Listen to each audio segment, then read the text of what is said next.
Hi friends, मी समीक्षाच रेसिपीमध्ये तुमचे स्वागत आहे। आजची रेसिपी मी घेऊन आलेली आहे तुमच्यासाठी अगदी झटपट होणारी आणि भन्नाट चवीची मसालेदार वांगी। खरं म्हणजे वांगी खाण्याची खरी मज्जा जी असते ती हिवाळ्यातच असते। इतर ऋतूंच्या मानाने हिवाळ्यामध्ये आपल्याला वांगी जास्त खायला आवडतात।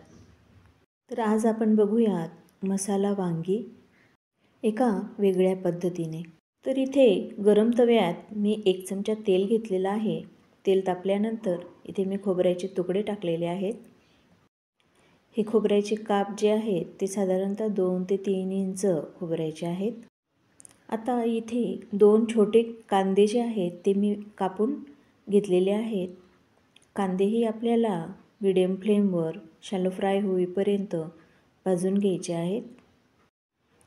इथे कांदे आपल्याला जास्त ब्राऊन न होऊ देता अगदी शॅलो फ्राय होईपर्यंत मीडियम फ्लेमवर भाजून घ्यायचे आहेत। त्याच्यानंतर हे कांदे आपण काढून घेऊयात। फ्राय झालेले कांदे काढून घेतल्यानंतर त्याच गरम तव्यामध्ये 2 छोटे टोमॅटो काप करून इथे टाकलेले आहेत। आता टोमॅटो ही व्यवस्थित फ्राय करून घ्यायचे आहेत। 1 मिनिट फ्राय केल्यानंतर आपण हे टोमॅटोही एका प्लेटमध्ये काढून घेऊयात।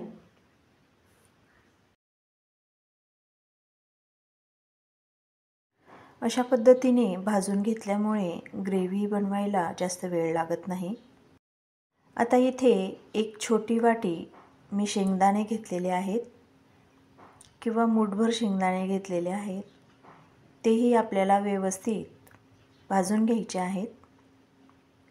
आता शेंगदाणे भाजून झालेले आहेत। आता पुढे मिक्सरच्या भांड्यात लसणाच्या पाकळ्या घेतलेल्या आहेत। त्याचसोबत भाजून घेतलेलं खोबरं घेतलेलं आहे आणि मगाशी भाजून घेतलेला कांदा आणि टोमॅटो आपण इथे भांड्यात टाकायचा आहे।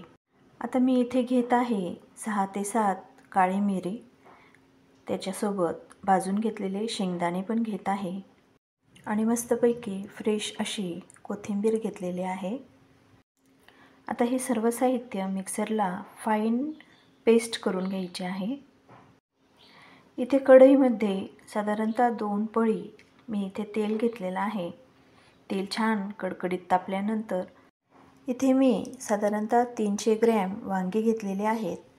वांगे मी अशा पद्धतीने कापून घेतलेली आहेत आणि वांगे कापल्यानंतर त्या फोडींमध्ये मी मीठ लावून घेतलेले होते। आता मीडियम फ्लेमवर 2 ते 3 मिनिटांसाठी ही जी वांगी आहेत ती आपल्याला छान फ्राय करून घ्यायची आहेत।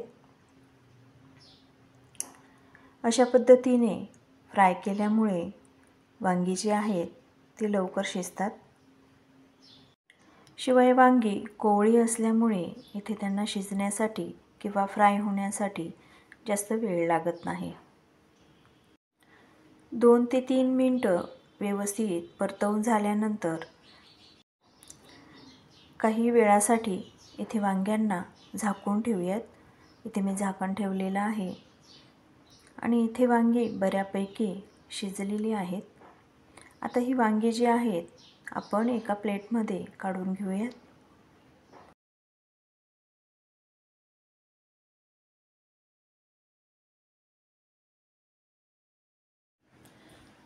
आता त्याच कढईमध्ये इथे मी 2 चमचे तेल घेतलेलं आहे। तेल छान कडकडीत तापल्यानंतर इथे मी पाव चमचा जिरे टाकलेले आहे। त्याचसोबत 1 छोटा चमचा राई टाकलेली आहे। हे दोघं साहित्य छान तडतडल्यानंतर पुढे आपण मगाशी केलेलं वाटण जे आहे ते यात टाकणार आहोत। तर गरम तेलामध्ये हे वाटण व्यवस्थित भाजून घ्यायचं आहे। या ठिकाणी ग्रेव्हीला तेल सुटेपर्यंत मीडियम फ्लेमवर इथे हे परतवत राहायचं आहे। आता पावडर मसाले टाकूयात। त्यासाठी पाव चमचा हळद टाकलेली आहे। त्याचबरोबर इथे 1 चमचा काश्मीरी लाल तिखट टाकलेला आहे। आता इथे टाकत आहे पाव चमचा गरम मसाला। गरम मसाल्याच्या ऐवजी तुम्ही गोडा मसालाही वापरू शकता। आता हे सर्व साहित्य जे आहे ते आपण व्यवस्थित एकजीव करून घ्यायचं आहे। पावडर मसाल्यांमध्ये तुम्ही धना पावडरही टाकू शकता, पण कोथिंबीर टाकलेली असल्यावर धना पावडर नाही टाकले तरी चालते। इथे मसाले छान परतले गेलेले आहेत आणि तेलही छान सुटलेलं आहे।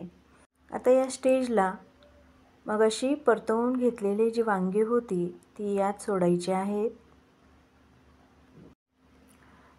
मगाशी फ्राय करून घेतलेली वांगी आपण इथे टाकणार आहोत। ग्रेव्ही आणि वांगी छान एकजीव करून घ्यायची आहेत। आता मसाला जो आहे तो वांगी कापल्यामुळे त्याच्यात व्यवस्थित शिरतो, म्हणून अशा पद्धतीने वांग्यांना काप देऊन दिलेले आहेत। इथे वांगी आणि मसाला एकजीव झालेला आहे आणि एखाद मिनिट परतवल्यानंतर इथे आपण वरून पाणी सोडूयात। आता इथे वरून मी गरम केलेलं पाणी सोडत आहे।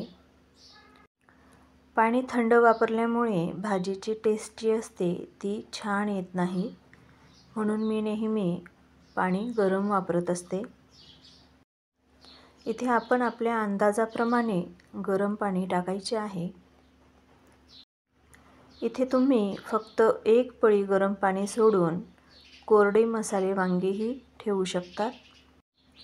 ही जी भाजी आहे ती भाकरीसोबतही छान लागते, म्हणून इथे आपण पातळ ठेवलेली आहे। आता या ठिकाणी मी टाकत आहे अंदाजाप्रमाणे चवीनुसार मीठ। आपण आधीच वांग्यांनाही मीठ लावलेले होते, म्हणून मीठ टाकताना ते बेताचेच टाकावे। आता वरून मस्त बारीक चिरून घेतलेली फ्रेश अशी कोथिंबीर टाकलेली आहे। आता इथे आपल्याला ह्या भाजीला जे आहे ती उकळी येईपर्यंत राहू द्यायचं आहे।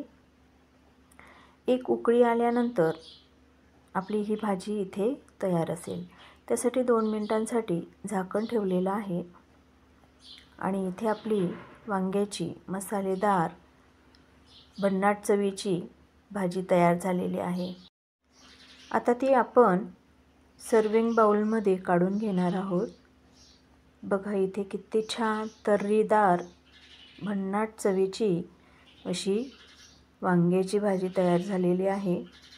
मैत्रिणींनो, आजची ही रेसिपी तुम्हाला कशी वाटली ते समीक्षाज रेसिपी या चॅनलला कमेंट करून नक्की कळवा आणि चॅनलला सबस्क्राईब करायला विसरू नका। समीक्षाज रेसिपी या चॅनलला भेट दिल्याबद्दल तुमचे आभार।